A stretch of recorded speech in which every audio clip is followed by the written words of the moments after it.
Apple's new M4 Macs started shipping last Friday, and we have the new Mac Mini, iMac, and MacBook Pro in-house. Why are these some of the most exciting Macs to hit the market? Find out on this episode of the Macworld Podcast.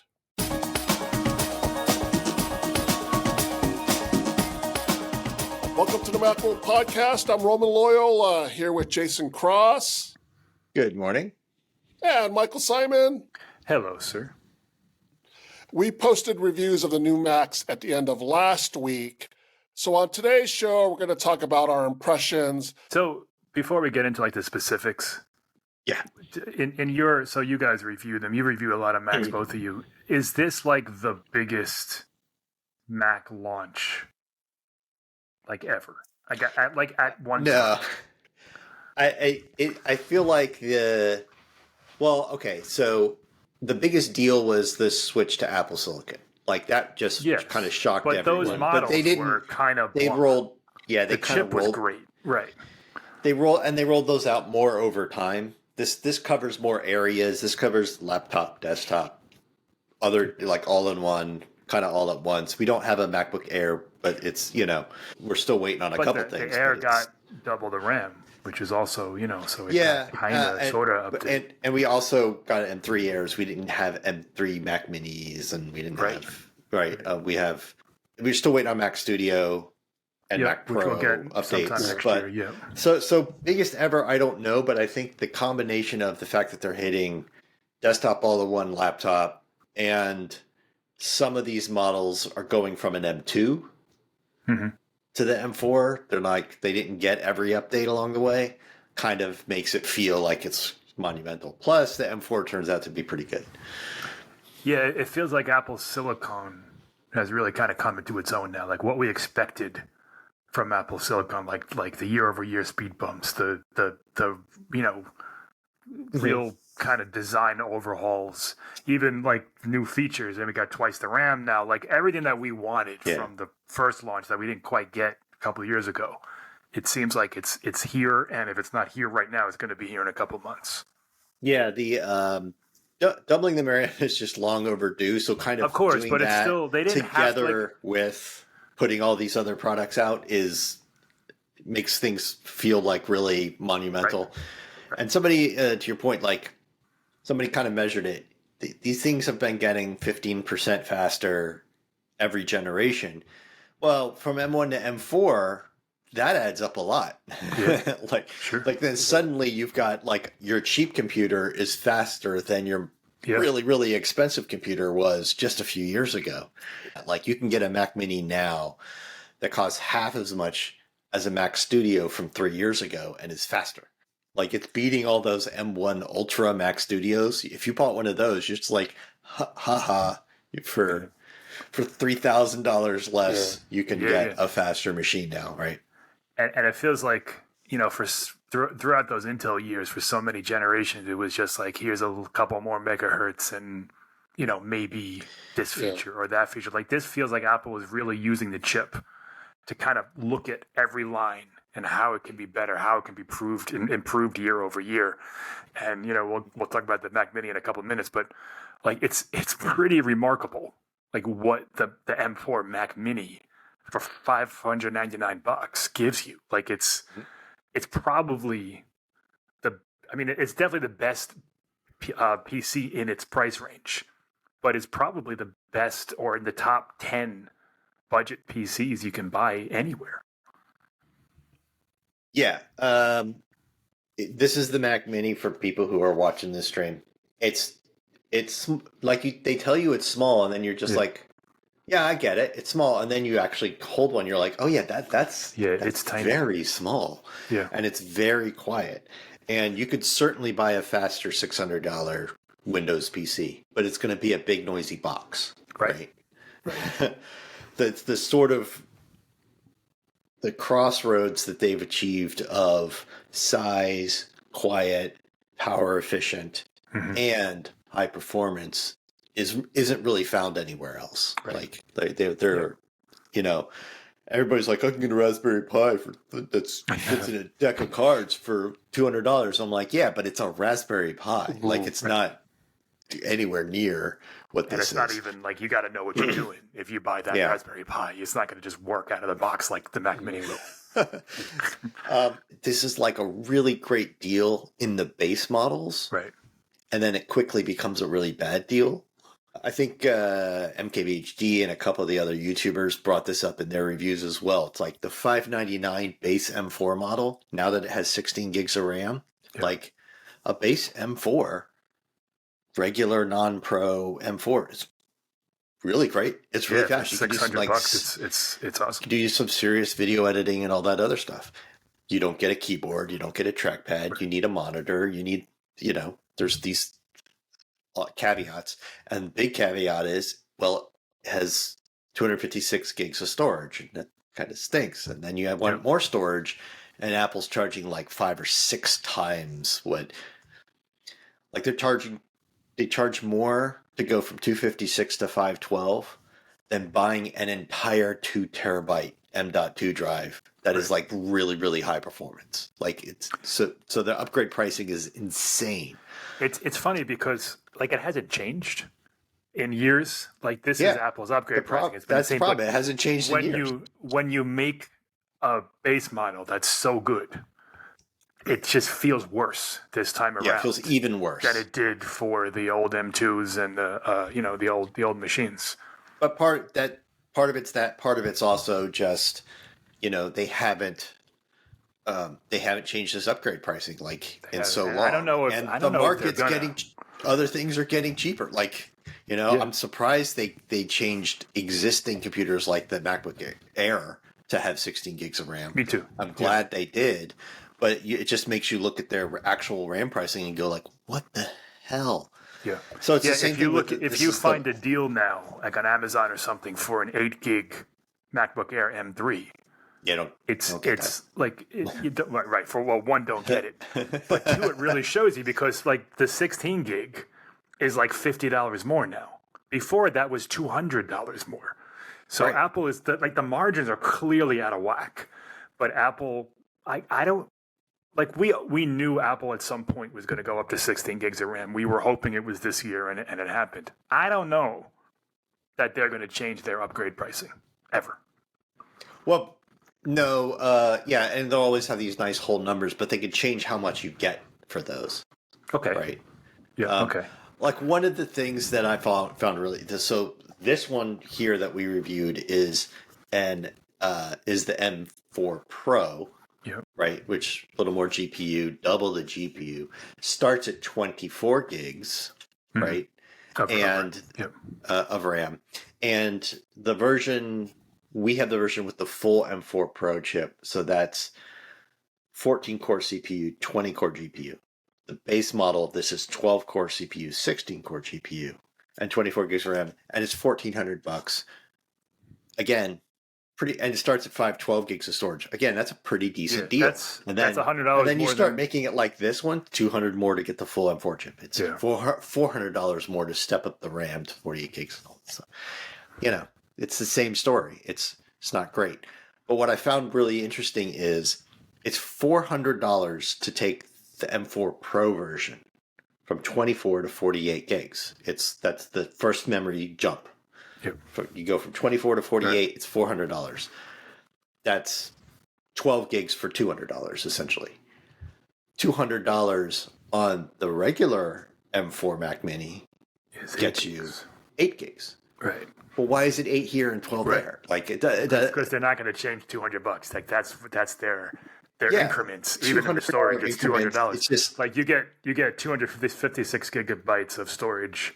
For $200, you also get, I think, 512 if you go from 512 to 1 terabyte for $200. Like it's not even money.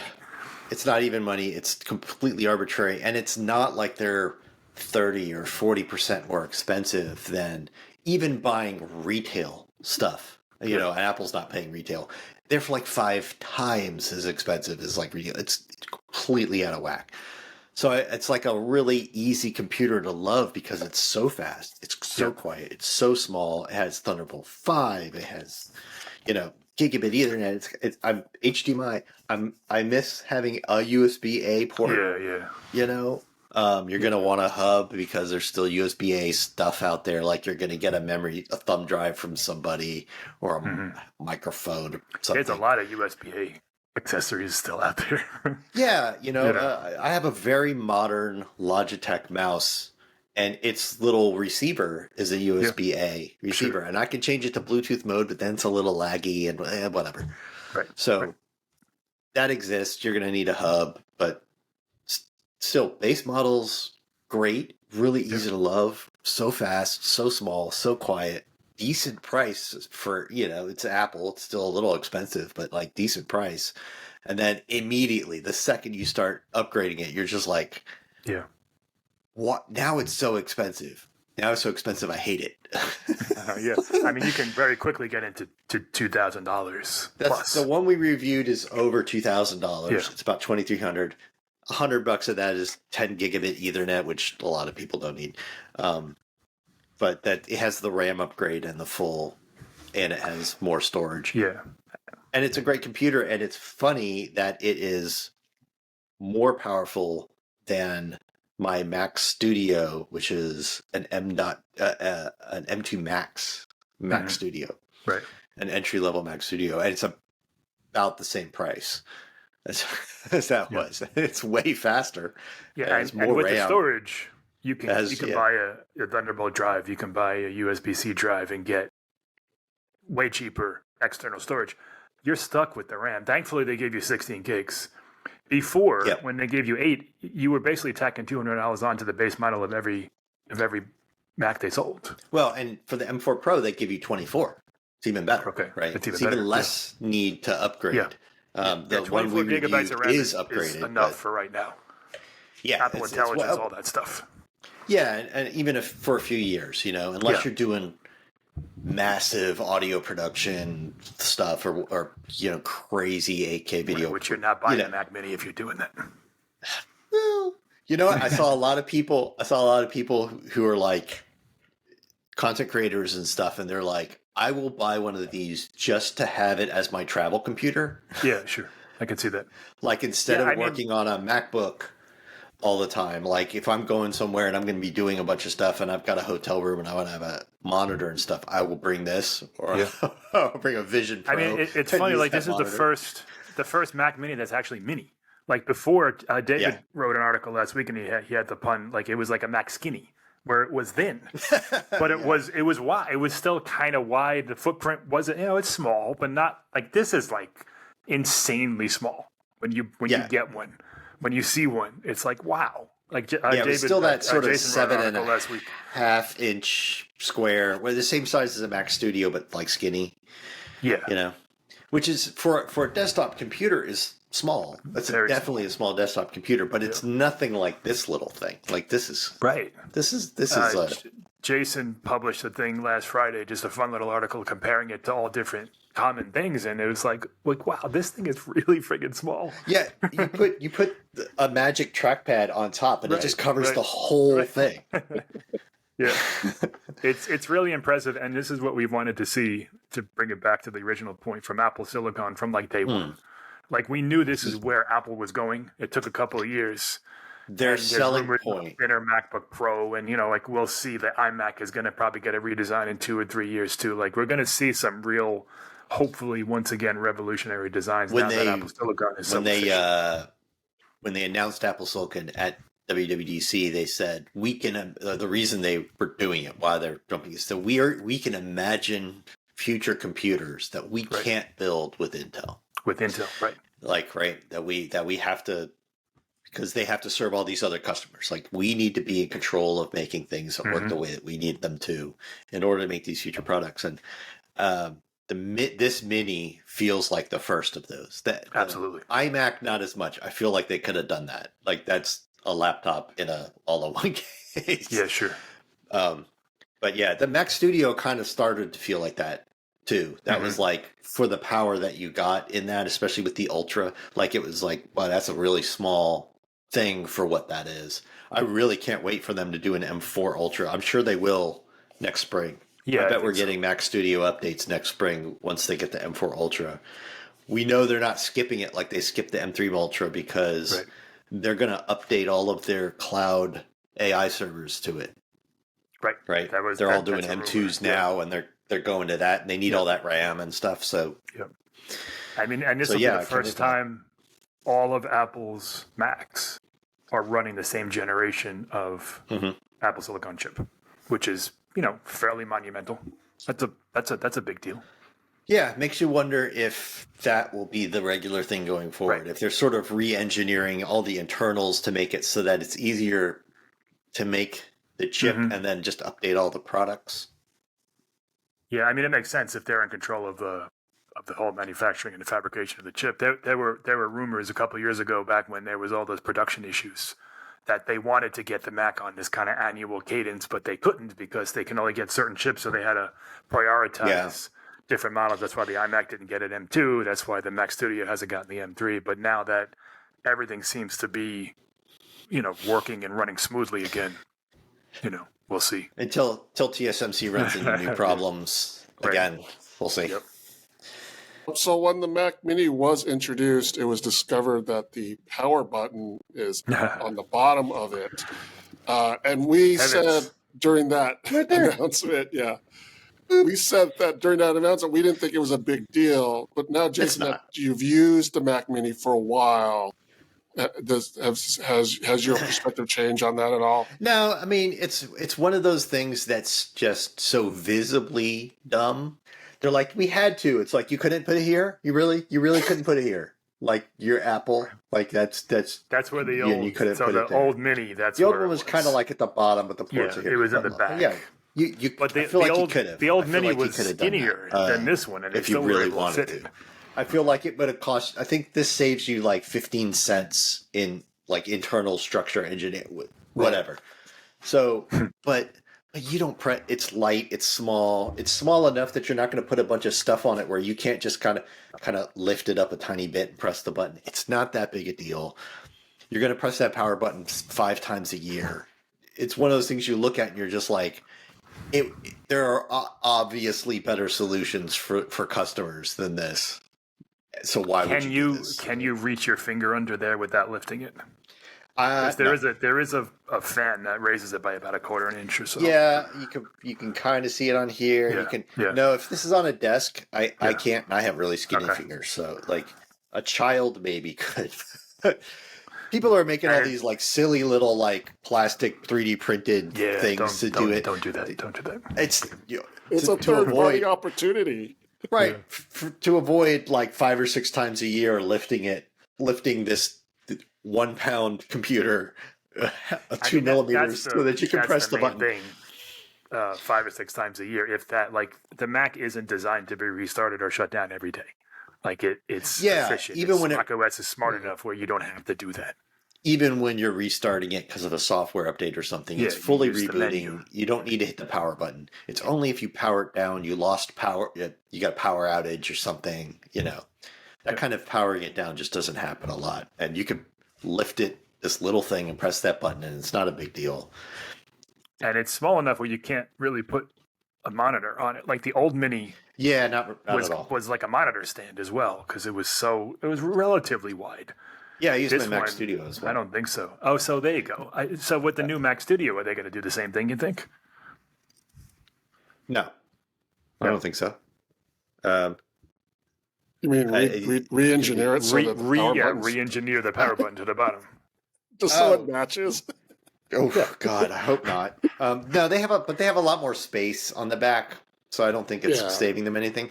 But this is smaller than the base of a studio display or something, and a lot of other monitors. About an inch and a half around. You couldn't, and it's just not tall enough to make a difference. So it's you can't. This actually fits nicely, except for that the ports are here on the little foot of the studio display on top of it. You can put it on. Like the studio display is practically a stand for this instead of the other way around, except that the ports are in the back. So the power button is one of those things that everyone made a big deal about it because even though it's not consequential, it's just like worse in a really obvious and dumb way than just putting it on the Mac somewhere. It's not like Apple hasn't done it before, done something like that before. I mean, we all know about the Magic Mouse. Sure. Yeah. So, but that's it's the joke they always make. right. Or like the notch on the MacBook, which I still don't quite understand why it's so wide. Like they make decisions sometimes that they don't. They try to explain them in interviews, and it's like, well, that doesn't make sense. Still doesn't really make sense. Anything else about the Mac Mini we should read? I kind of wish that they made it a different color. I mean, it's not a big deal. I understand silver. I wish wonder if the Mac in space gray. Studio will come in space gray because that's like the pro color now. Like the next one, that'll be an option. I wouldn't be surprised.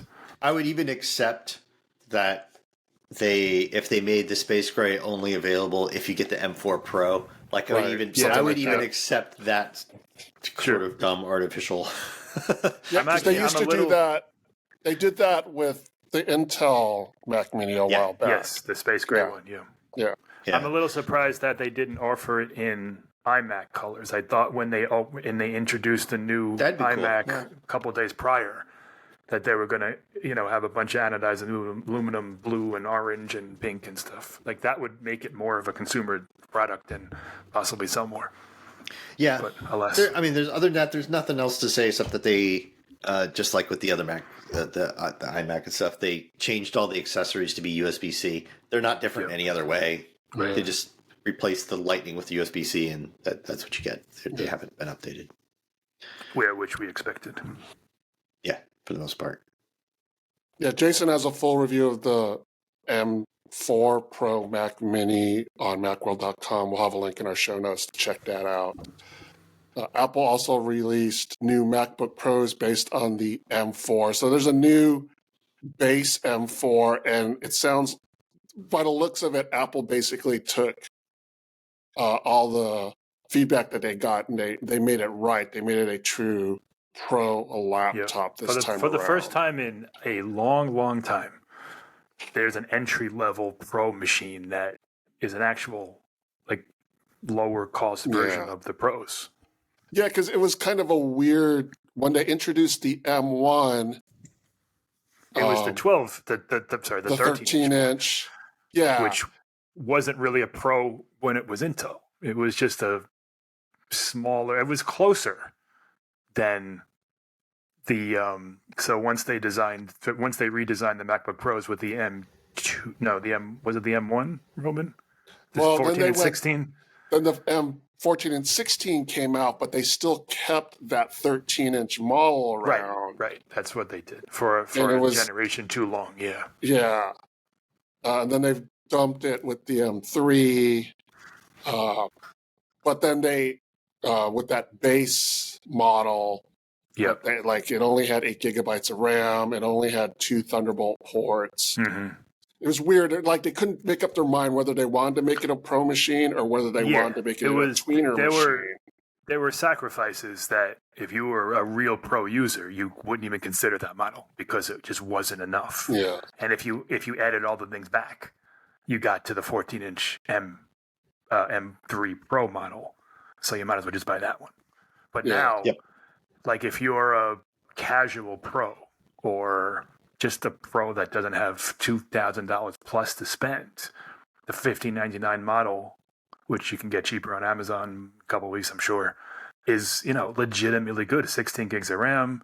Yeah. You can get it in space black, which is nice. It has a third Thunderbolt port. It's excellent. Yeah, and it also has now the nano texture display option. Right, that too. Yeah. Which for it's $150, Roman. It's $150 extra though. You have to pay extra for it, but I prefer it more than the glossy. It's pretty great. The colors aren't going to be as vibrant as on the glossy. And the blacks aren't going to be as deep, but it's not far. You're not giving up it's not like it suddenly looks all gray and washed out. Like it's like a little bit, and honestly, to cut down on the glare, you come out way ahead there, right? Yeah. It is $150 though. Yeah. In my estimation, it's worth it way more on the MacBook Pro than it would be on like the iPad or something like that, or even an iMac. I'm waiting for Apple to make it a feature of all the Pro iPhones. Yeah. Yes. That's the only device. Not something you pay more for, just like just like something to differentiate it, especially since like this year, the non-Pro iPhones had so much that you were just like, do I really need the Pro? Like, just be another way they could differentiate it. It's the only screen Apple makes that doesn't have that option. Yeah. Well, but aside from the lower end iPads. Yeah. I mean, I have the nano texture display on the MacBooks and on the iMac, which we'll talk about in a second. But I was thinking about it on the iPhone, but I was wondering if does the nano texture hinder touch input at all? I don't know. I don't want to. It's on the iPad Pro, so I would say no. Oh, is it on the iPad Pro? Oh, you can get it on the Pro. Okay. I forgot. Or at least maybe it's only on the big one. And I wonder if it has anything to do with impact resistance, like how shatterproof it is or isn't. Yeah, that's a good point. Yeah, most people aren't dropping their iPads as often as they drop their iPhones. Not as much of a thing. And also, Apple with the MacBook Pros, a nice upgrade is they finally get rid of the 1080p FaceTime camera. Yes, upgraded it to the 12 megapixel center stage camera. Finally, it's funny because in a way you can look at the laptops and think, oh, these are features they should have been including from the get-go. On the other hand, you can think, oh, these are nice features that they added instead of just having your typical chip upgrade. Yeah, I mean, this is Apple's MO. They hold back features. So when they add them, it feels like it's a bigger update than it maybe would have been. The way they do it on the iPad, I just looked it up. I had it mixed up. It's not that it's just like on the larger model. It's on the high storage models, weirdly. Right. You have to get at least 1 terabyte of storage. Yep. So, but it's on both sides. Which gives you 16 gigs of RAM as well, and is very expensive. Yes. And then you pay more for nano texture. Right. You're basically spending at least $2,000 on your iPad to get at least. Yeah, it's a lot. Well, I mean, plus you got to buy a new Apple Pencil to go with it, and a Magic Keyboard. Now you're into like $3,000. MacTrad, yeah. So now you bought a MacBook Pro for $1,000 more. A touchscreen MacBook Pro. Yeah. But now back to the MacBook Pro, the base MacBook Pro, which had an M3 now and M4, it's a better deal. The prices did not change. So that's one good cool thing about it. So it makes it a better deal now. Yeah, the prices across the board of all the Macs Apple released, with the exception of the high-end Mac Mini, are the same. That one was $12.99 before, now it's $13.99. But otherwise, they're the same, which, we shouldn't celebrate such things, but it's Apple. And there are times that they give us more RAM, if they give us a higher chip. Mm-hmm. Sometimes they add $50. Yeah, it's anytime they don't raise the price, it feels like a discount, which is not a compliment, but it does feel like that. I mean, you are getting more for the same price than you were. Which is how it's supposed to work. Yeah. Like, honestly, if you look at the early days of Apple, they were giving you much, much more year on year, and the price was going down a lot. Sure. Early Apple computers were super expensive, and they kept dropping and dropping and dropping the price. Yeah. So, and that's how technology is supposed to work. It's the same price you're supposed to get more and more and faster and better. It's also the MacBook Pro is also the only place you can get the M4 Max chip right now. Right. Yes. So there's no desktop computer of any kind yet. And then when they do, it'll just be the Mac Studio. There's those sort of persistent rumors that there's going to be some sort of iMac Pro, like a bigger, fancier, and even that may only. Wait, does the iMac come in M4 Pro? No, it's M4. Only just M4. So that might only be M4 Pro. Mm-hmm. It may not have a Max option. So it might only be Mac Studio that you can get the Max in. Yeah. I expect that to be an awesome computer. There'll be a M4 Max base model with 48 gigs of RAM and a 512 gig SSD for like $19.99 or $21.99 or something. That'll be an awesome desktop. Yeah. Speaking of awesome desktops, I do think the new iMac is a pretty awesome desktop now because it's with the M4. That also got a new the center stage 12 megapixel front camera. There are 3 standard configurations. The base 1299 model still has 2 ports, which I don't think is such a great deal. But then if you step up to the 1499 and I want to say 1699 model, you get 4 ports, and this time they're all Thunderbolt ports, whereas in the past they were 2 Thunderbolt ports and 2 USB-C ports. So yeah, these are 4 Thunderbolt 4 ports. What you also get for stepping up from that $12.99 to $14.99, you get the Magic Keyboard version that has Touch ID. Touch ID, which is $30 more. Which is normally a $30, and you get a gigabit Ethernet port. Or you used to have the plug, on the adapter, which is I think $50 or $80. Like it's we wrote this 2 years ago. It hasn't really changed. It makes a lot of sense to get that $14.99 model. Yeah, it does. That's sort of it's also the full M4. Like it's the 10-core CPU, 10-core GPU. The other ones cut down to 8 CPU, 8 GPUs. Yeah. So what you get for that $200, it's pretty good.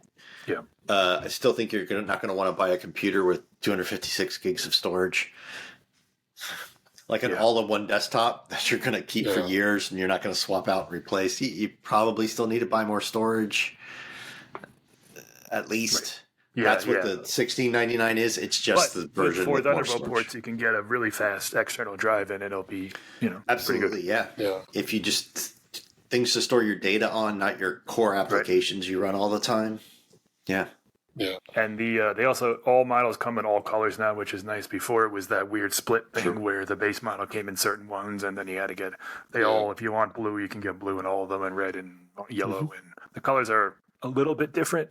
They don't look that much different from what I've seen, but Roman can help you there because he saw both of them in person, but slightly less bold or something, or they're not as strong. How about that? Vibrant's kind of the wrong word because it makes it sound like just not as bold. They're like more. They're not pastel, but they're more pastel than the old ones, right? Yeah, it's like they turned it down just a teeny bit, just a little bit. So it still looks nice on the website when you see the rainbow. Yeah. Yes. Spread out. They're pretty. We got a blue one. I like the blue, but I like the big bright colors. And I like that green.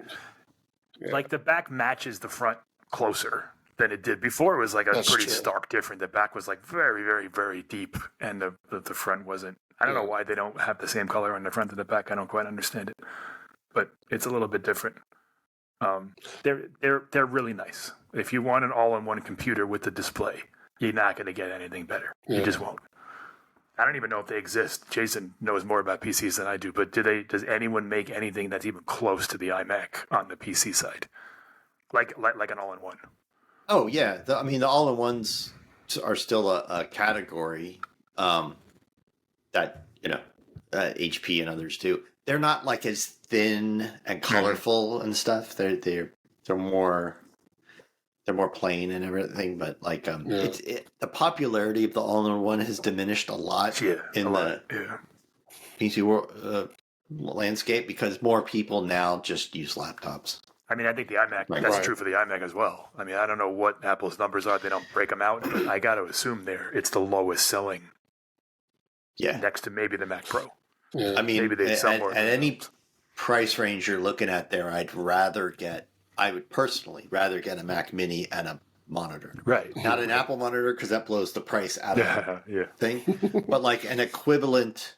Yeah. And also you could get something, you could get 27 inches instead of 24. You'd probably like that better and stuff. But you can get a better quality display and a Mac Mini kind of for the price of similar price to an M1. And I'd rather do that because then you can just replace the Mac Mini in a couple of years and not modular, the whole monitor and everything. It's a little more modular.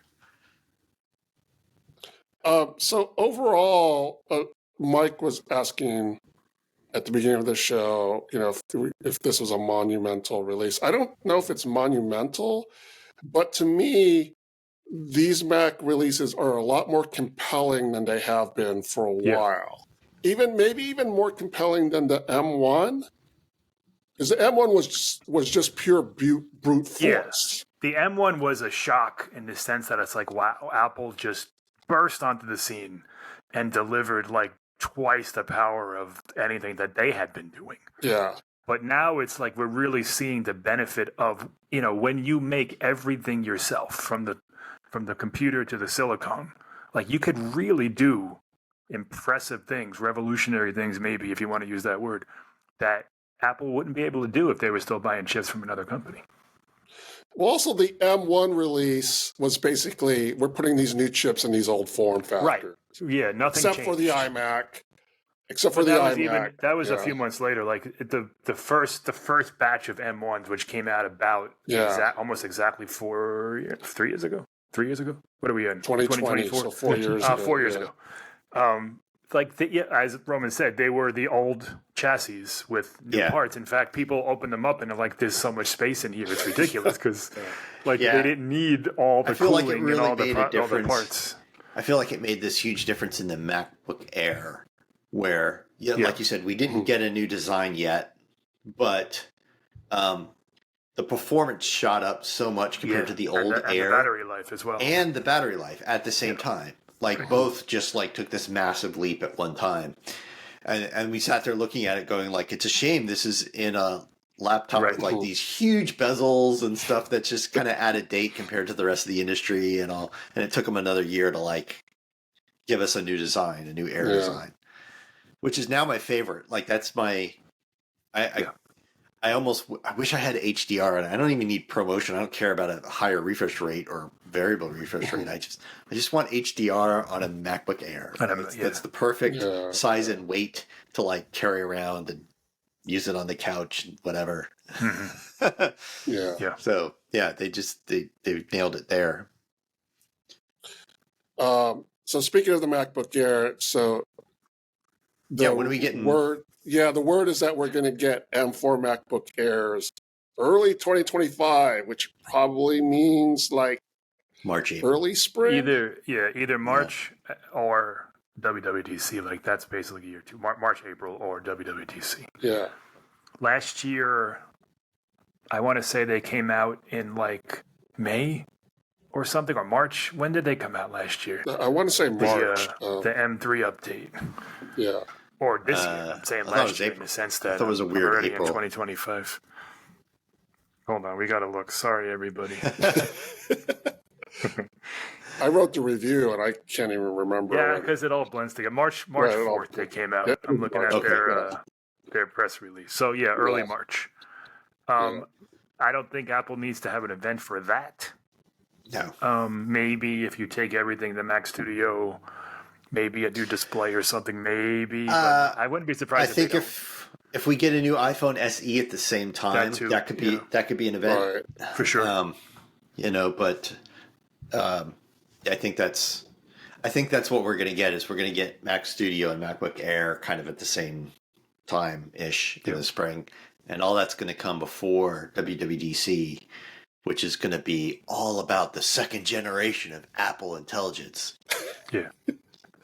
Yeah, 11th gen iPad. You're laughing, too? but it's totally No, you're right. Yeah. Do you think we'll get an 11th gen iPad too? Because that's the only device that probably doesn't. I don't know if it'll run Apple Intelligence. I mean, they got to give it 8 gigs of RAM. Yeah. That's a heavy lift. I think it only has 2 now. All those things will probably come out in March.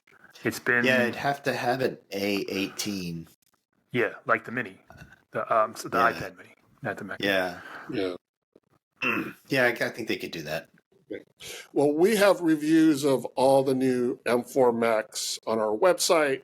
So go to macworld.com and check those out for more information. That does it for this episode of the Macworld Podcast, episode 909. Thanks to Jason Cross. Thank you. Thanks to Michael Simon. Thank you, sir. And thanks to you, the audience. Thank you for tuning in.